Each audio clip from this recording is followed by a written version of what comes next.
Hey everybody, it's Sam with another weekly forecast. Let's go ahead and jump right into it. As always, I have time-stamped the exact Eastern Standard Time transits below, so make sure to convert for your time zone. Check that in the details for the video, and let's go ahead and pull up the chart for Monday. Okay. So Monday has a very transitional energy to it. We can see right off the bat that the moon is in Aquarius around noon, specifically 11:42 a.m. But in the morning, we had the moon conjoin Pluto in Capricorn, as well as Mars retrograding in Gemini.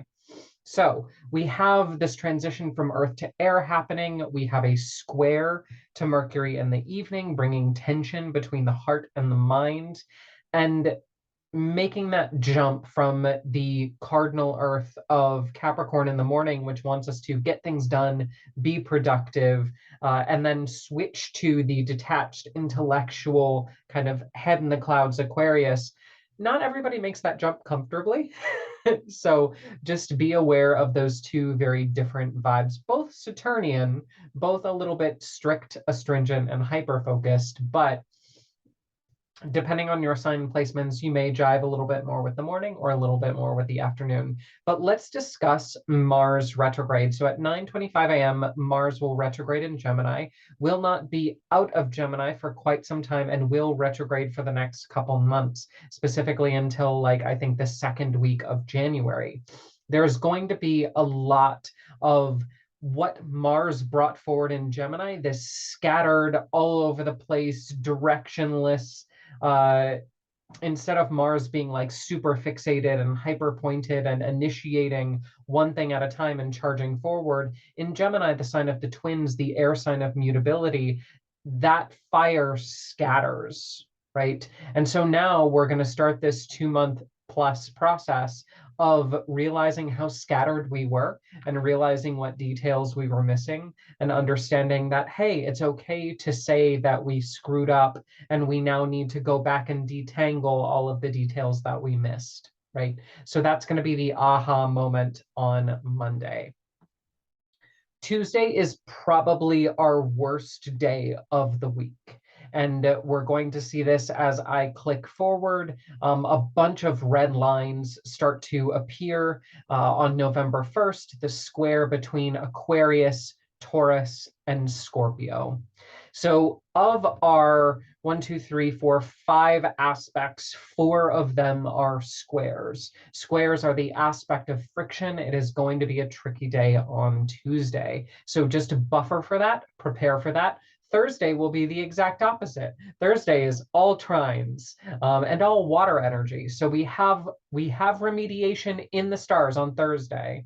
Wednesday will be kind of our adjustment day, but Tuesday is going to be the day of greatest friction. So we have the moon in Aquarius, first squaring the sun at 2:37 a.m., then squaring Venus in Scorpio at 7:03 a.m., then squaring the nodes at 10:23 a.m., then squaring Uranus in the evening at 4:53 p.m. all Eastern.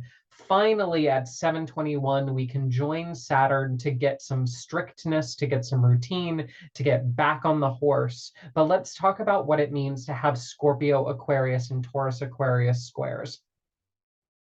So Scorpio is the sign of sensitivity. It is so defensive. It is the martial yin sign.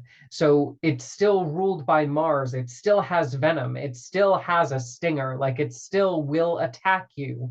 But its purpose is to defend its sensitivity. That is Scorpio's main focus, is to make sure that it doesn't get hurt because it is so prone to getting hurt. Because it naturally, like all the other water signs, feels absolutely everything and feels it deeply. Moon in Aquarius, because of its detached nature, can be a little bit too aloof, a little bit too careless, a little bit too bigger picture, whereas Scorpio is very much the tree, Aquarius is the forest. And so the issue that Scorpio is facing with what is in front of it and what is on the heart at this moment, Aquarius is like, don't worry, in a year, you'll like totally forget about it. And Scorpio's like, I don't care. I'm feeling it now. What do I do now? Like the sensitivity, the hurt, the emotional nature, the intuitive inklings are now. So that's where the conflict happens. Also, squaring the nodes in the morning. The nodes are our kind of past and future points, our point of striving and our point of purging. When the moon is caught in between the nodes, it's a kind of tug of war feeling in the morning. So making decisions on Tuesday is also going to be very difficult, and we'll feel like we are being pulled in two very different directions. At 4:53, the planet of unpredictability and upheaval, Uranus, the planet of natural disasters, gets squared by the moon, as it does a couple times during the month. So we know that this is a time of unsteadiness naturally when Uranus comes forward. Thankfully, Saturn will be here to ground us and to focus us and to get us back on track in the evening. But Tuesday is going to be the day of greatest issue. Okay, moving on to Wednesday. Here is where the moon starts to change signs and we start to change the vibe into water. So we do have a nice air trine to finish out and to, in some ways, remediate the issues of yesterday. The moon will trine Mars and Gemini, who just retrograded at 7:08 a.m. So a really nice kind of communication remediation transit overall, kind of a meeting of the minds. Great time to say I'm sorry for all of the nonsense that happened on Tuesday. Send those apology emails Wednesday morning around 7 o'clock Eastern. Then at 2:46 p.m., the moon goes into Pisces, the mutable water sign. And this is where we start to get in our feelings. And it's not just going to be the moon that goes into a water sign to kind of start the tidal waves rolling. We also have Venus conjoining the South Node in Scorpio. I just talked about the nodes and how the South Node is our point of purging. It is our point of letting go. It is our point of literally kind of flushing things down into the sewer of Scorpio. And when we talk about the South Node, it's really recognizing what needs to leave, you know. And after the day we had on Tuesday, there's a lot of feelings, there's a lot of thoughts, there's a lot of situations that just need to be flushed. Yeah. And Venus as goddess of relationships, as goddess of love and pleasure and all things sensual, when she conjoins the South Node in Scorpio, she's very much saying, like, what attachments do you have in the physical world that need to be released?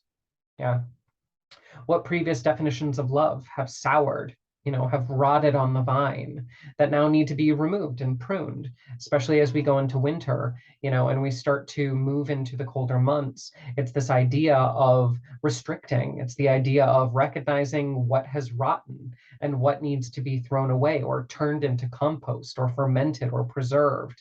The idea of separating the waste from the treasure in the garden and of your life and what that looks like, what that means. Yeah. So everybody's going to be a little bit emotional, not just after Tuesday, but because the moon is in Pisces, and we're really going to start to see the water energy ramping up towards Thursday. Speaking of which, let's talk about Thursday, which is probably my favorite day of the week, just because it's so one-pointed in its messaging.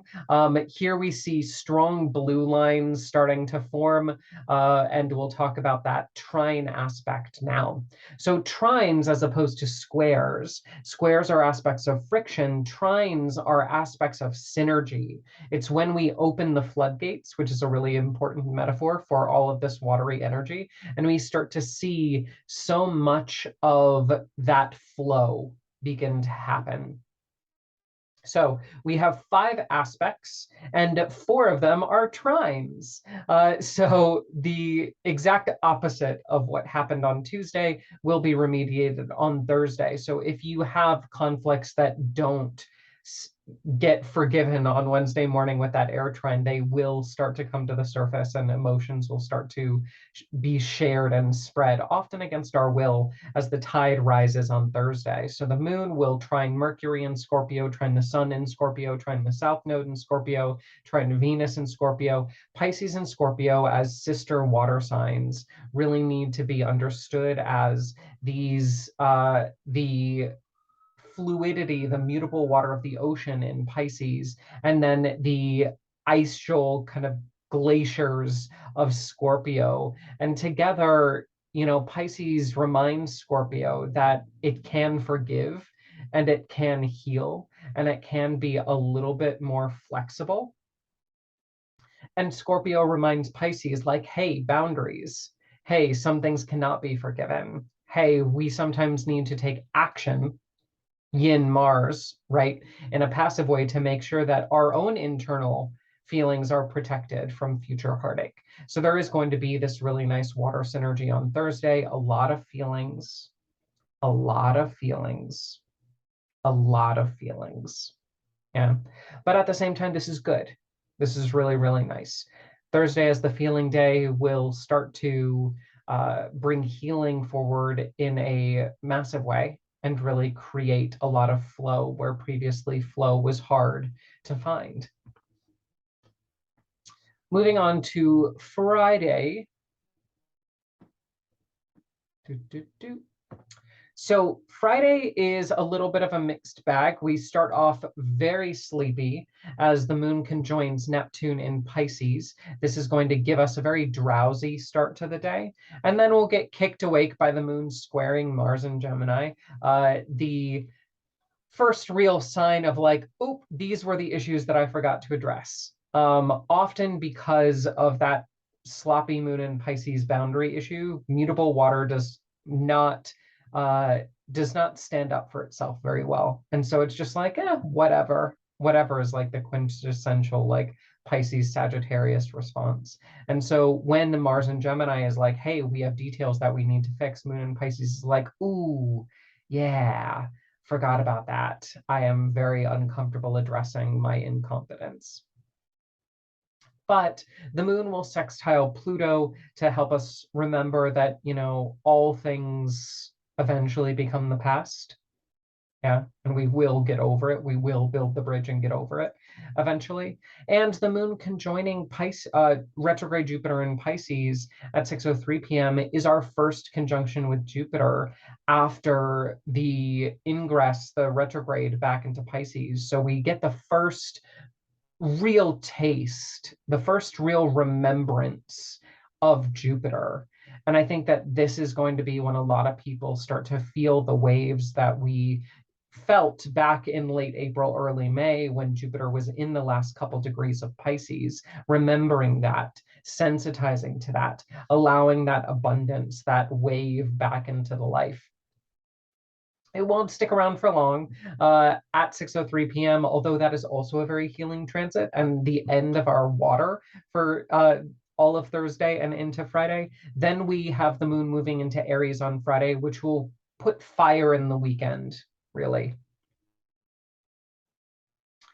Although we won't see it on Saturday, we will see it a little bit more on Sunday. Saturday will echo some of Thursday's themes. Just like Venus swung through to conjoin the South Node, the Sun will swing through to conjoin the South Node on Saturday. So as the Sun conjoins the South Node in Scorpio, the ego will purge. Venus swung through, reminding us that healing happens when we let go of stuff. Now the Sun conjoins the South Node in Scorpio and says, hey, those dark parts of the shadow, yeah, those need to be front and center. Like we need to talk about that and reintegrate those pieces of us that are dark and still worthy of love, but do not see the light of day very often. Yeah, the costumes that we put on around ourselves need to be stripped off a little bit. And the ego needs to realize that, all of its sides are wonderful. And then Venus and Scorpio opposes Uranus and Taurus on Saturday as well, which is a little bit tricky because Venus is not happy because she's opposing her natal sign of Taurus, but she is also ruling Uranus in Taurus. So I think Saturday really reminds me of a deconstruction day. It really reminds me of like therapeutic blasting of old structures, like the need to surround the structures that your ego has built in dynamite and send them crumbling to the ground.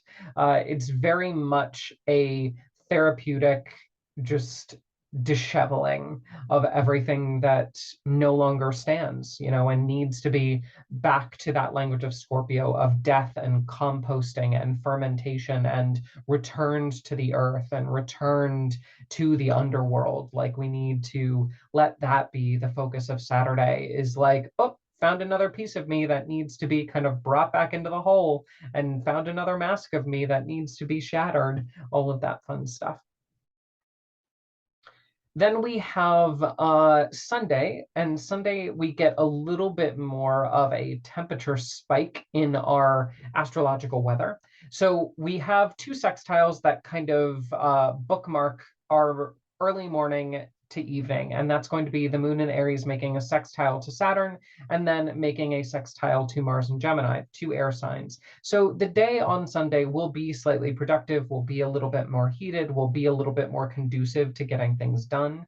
But then as we move into the evening, we have some tricky aspects on Sunday evening. Mercury conjoins the South Node, just like the Sun and Venus did. So we continue our trend of purging, this time with the mind, as Mercury is the planet that represents thought, right? So purging through the mind, letting go of old thoughts. Memory will be very important on Sunday evening. Really fun exercise would be to rewatch an old movie, go through old photo albums, and work through the visual and thinking centers of the brain, and let that South Node kind of vomit all of that stuff back up so that you can figure out what stays and what goes.